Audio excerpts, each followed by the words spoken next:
Welcome to the webinar for parents of children with autism. According to Phyllis Heath, children with autism have impairments in social interactions, including language used in social interactions and/or symbolic or imaginative play. Children with autism experience a prolonged infant-toddler stage that creates practical problems related to teaching, self-help behaviors, and managing difficult behaviors. Our first video chat is from Sarah in Chicago. My child is having trouble entering new situations. How can I help him become more comfortable? Early intervention is key to helping your child with autism. If they are having trouble transitioning throughout the day, a visual schedule is a great place to start.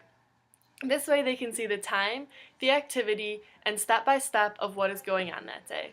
They can see the changes that will have to be made. Also, applying social stories in a variety of situations can be helpful in teaching the child what is socially acceptable.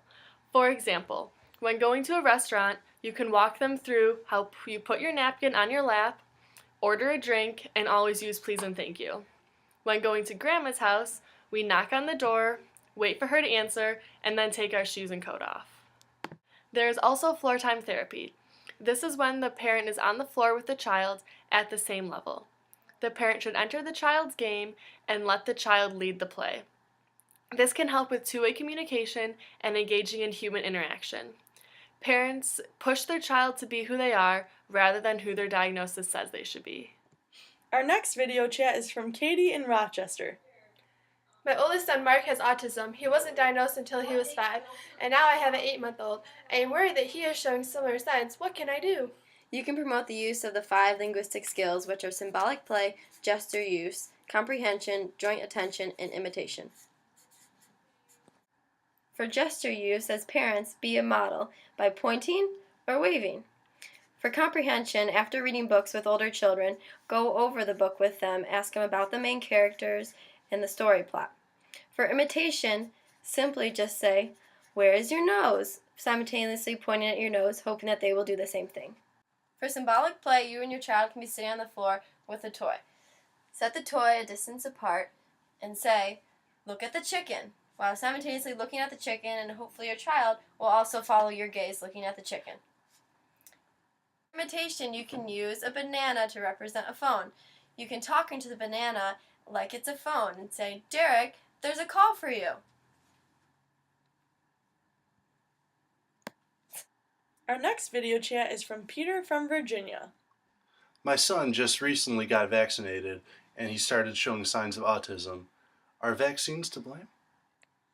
Studies have shown that there are no links between vaccines and autism. Parents are strongly encouraged to have their children vaccinated because this will protect them against serious diseases.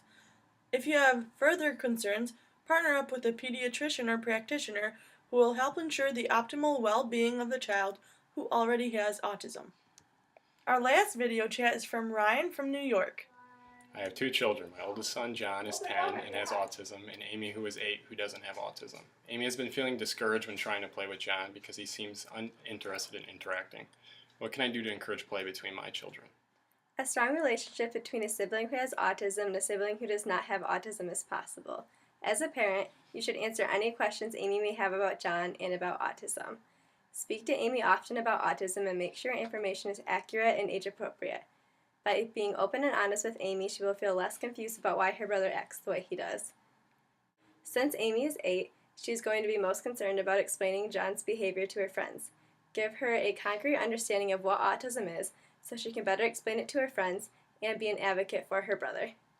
Keep in mind that early intervention is key in order to help improve your child's difficulties that they might have.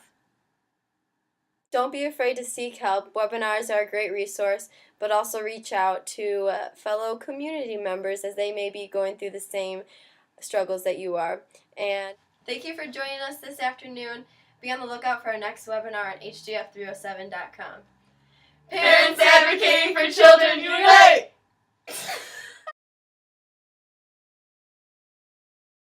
You could. Okay. Oh! Phone. Who says telephone? Okay. For a banana, for